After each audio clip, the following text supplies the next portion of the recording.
Hello കൂട്ടുകാരെ, നമസ്കാരം. ഒരു കാര്യം ചോദിച്ചോട്ടെ. ഒരുപാട് മാനസിക പിരിമുറുക്കങ്ങൾ അനുഭവിക്കുന്ന സമയത്ത് നമുക്ക് എവിടെയെങ്കിലും ഒരു മനസ്സമാധാനം കിട്ടുന്ന സ്ഥലത്ത് പോയിരിക്കാൻ തോന്നാറില്ലേ? അല്ലെങ്കിൽ നമ്മൾ എവിടെയെങ്കിലും പോകുമ്പോൾ ആ സ്ഥലത്ത് നിന്ന് തിരിച്ചു വരാതിരിക്കാൻ ആഗ്രഹിക്കാറില്ലേ? ഇവിടെ തന്നെ നിന്നാൽ മതി, എന്തൊരു സുഖമാണിവിടെ എന്നൊക്കെ ചിന്തിക്കാറില്ലേ? ചിലരെങ്കിലും പറയും ഉണ്ട് എന്ന്, അല്ലേ? ഞാനിന്ന് പറയാൻ പോകുന്നത് അത്തരത്തിലുള്ള ഒരു വിഷയത്തെക്കുറിച്ചാണ്. പണ്ട് പൗരാണിക കാലഘട്ടങ്ങളിൽ മാനസിക പിരിമുറുക്കം സംഭവിക്കുമ്പോൾ അല്ലെങ്കിൽ ശാരീരികമായ അസ്വസ്ഥതകൾ സംഭവിക്കുമ്പോൾ അതിനെ ഇല്ലായ്മ ചെയ്യാൻ നമ്മുടെ പൂർവികർ കണ്ടെത്തിയ ഒരു മഹത്തായ വിദ്യയാണ് യോഗ എന്ന് പറയുന്നത്. നമ്മുടെ വിഷയം യോഗയല്ല, എന്നിരുന്നാലും യോഗയെക്കുറിച്ച് കുറച്ച് കാര്യങ്ങൾ ഞാൻ പറയാം. യോഗയിൽ പല തരങ്ങളുണ്ട്. ഓരോന്നും വ്യത്യസ്ത ആവശ്യങ്ങൾക്കും ലക്ഷ്യങ്ങൾക്കും വേണ്ടി രൂപകൽപ്പന ചെയ്തവയാണ്. ഇതിൽ പ്രധാനപ്പെട്ട ചിലത് ഇവയാണ്: ഹഠയോഗ, വിന്യാസയോഗ, അഷ്ടാംഗയോഗ, ജ്ഞാനയോഗ, കർമ്മയോഗ, ഭക്തിയോഗ, ഇങ്ങനെ പോകുന്നു. യോഗയിൽ പ്രധാനമായും ഉള്ള പ്രാക്ടീസുകൾ ഇവയൊക്കെയാണ്: ആസന, പ്രാണായാമ, ധാരണ, മെഡിറ്റേഷൻ, യമ, നിയമ, സമാധി. ഇന്ന് യോഗ ഒരു ദിനമായി തന്നെ ആചരിക്കുന്നുണ്ട്, അല്ലേ? അപ്പോൾ യോഗയിൽ ഒരുപാട് പ്രാക്ടീസുകൾ ഉണ്ടെങ്കിലും യോഗ മുഴുവനായി ചെയ്യേണ്ടതാണെങ്കിലും ഇന്ന് ആത്മീയ തരത്തിൽ തട്ടിപ്പുകൾ ഏറ്റവും കൂടുതൽ നടക്കുന്നത് ഇതിലെ ഒരു പ്രാക്ടീസിനെ വച്ചാണ്. അതാണ് മെഡിറ്റേഷൻ. അപ്പോൾ നമുക്ക് മെഡിറ്റേഷൻ എന്താണെന്ന് നോക്കാം. മെഡിറ്റേഷൻ എന്നത് ഒരു വ്യക്തി മനസ്സിൻ്റെ ആഴത്തിലേക്ക് പ്രവേശിച്ച് അകത്തുള്ള ശാന്തതയും ബോധവും കണ്ടെത്താൻ സഹായിക്കുന്ന ഒരു പ്രക്രിയയാണ്. മെഡിറ്റേഷൻ പ്രാക്ടീസുകൾ പലവിധമാണ്. അവ വിവിധ മതങ്ങളും സാംസ്കാരിക പാരമ്പര്യങ്ങളും അടിസ്ഥാനമാക്കി വ്യത്യാസപ്പെടുന്നു. മെഡിറ്റേഷൻ്റെ ചില പ്രധാന ഗുണങ്ങൾ ഇവയൊക്കെയാണ്: മാനസിക സൗഖ്യം, ഭൗതിക ആരോഗ്യം, കേന്ദ്രീകരണം, ആത്മീയ വളർച്ച. മെഡിറ്റേഷൻ അല്ലെങ്കിൽ ധ്യാനം മാനസിക സുഖത്തിനും സ്പഷ്ടത നേടാനും ഉപകാരപ്പെടുന്ന ഒന്നാണ് എന്ന് പറഞ്ഞുവല്ലോ. ഈ പ്രക്രിയയിൽ പല രീതികളും പൗരാണിക സാങ്കേതിക വിദ്യകളും ഉപയോഗിക്കുന്നു. മനസ്സ് ശാന്തമാക്കൽ, അവീല് പോലുള്ള ശ്വസനം, ശ്രദ്ധാഗമനം, മെന്റൽ ഇമേജറി എന്നിവ ഇതിൽ പെടുന്നു. ഇതിൽ ഇന്നത്തെ നമ്മുടെ വിഷയം മെന്റൽ ഇമേജറിയാണ്. എന്താണ് മെന്റൽ ഇമേജറി അഥവാ മാനസിക ചിത്രീകരണം? മനസ്സിൽ ചിന്തിക്കുമ്പോൾ ദൃശ്യരൂപങ്ങൾ, ശബ്ദങ്ങൾ, ഗന്ധങ്ങൾ, രുചികൾ എന്നിവ ഉണ്ടാക്കുന്ന ഒരു പ്രക്രിയയാണ് മെന്റൽ ഇമേജറി.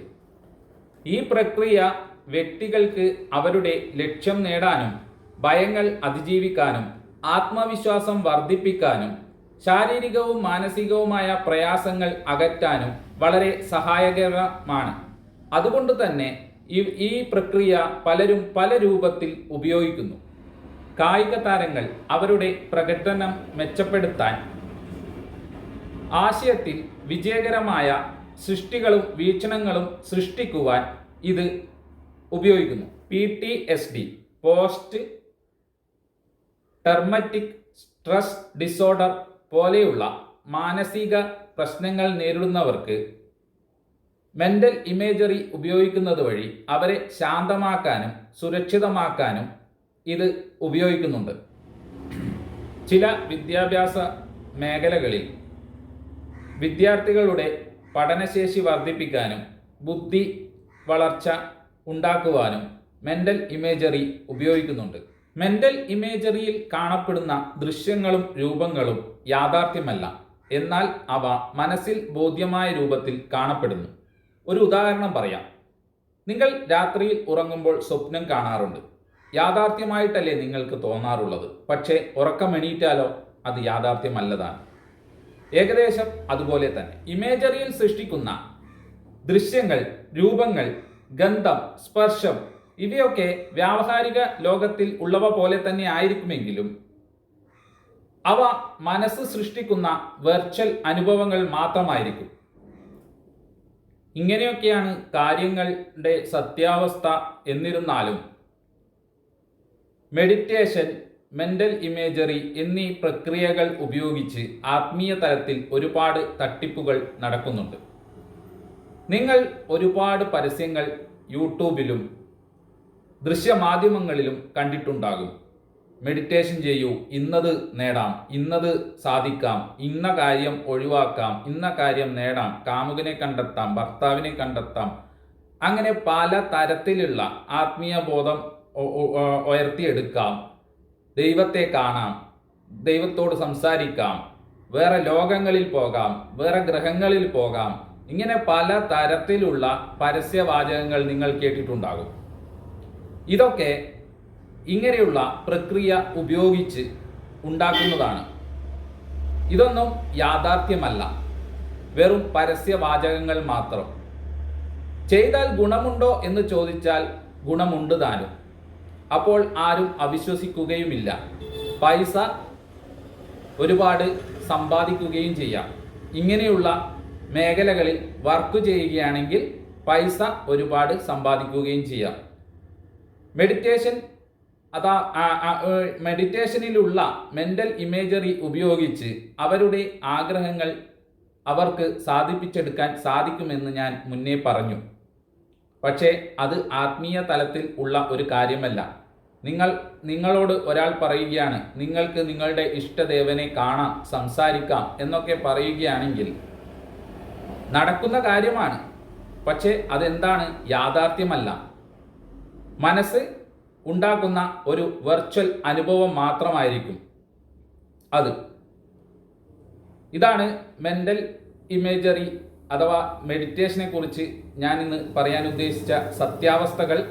നിങ്ങൾ എത്രമാത്രം മനസ്സിലാക്കിയെന്ന് എനിക്കറിയില്ല. നിങ്ങളുടെ വിലയേറിയ അഭിപ്രായങ്ങൾ താഴെ കൊടുക്കുക, കമന്റ് രൂപത്തിൽ കൊടുക്കുക. മറ്റൊരു വീഡിയോയിൽ വീണ്ടും കാണാം. നന്ദി, നമസ്കാരം.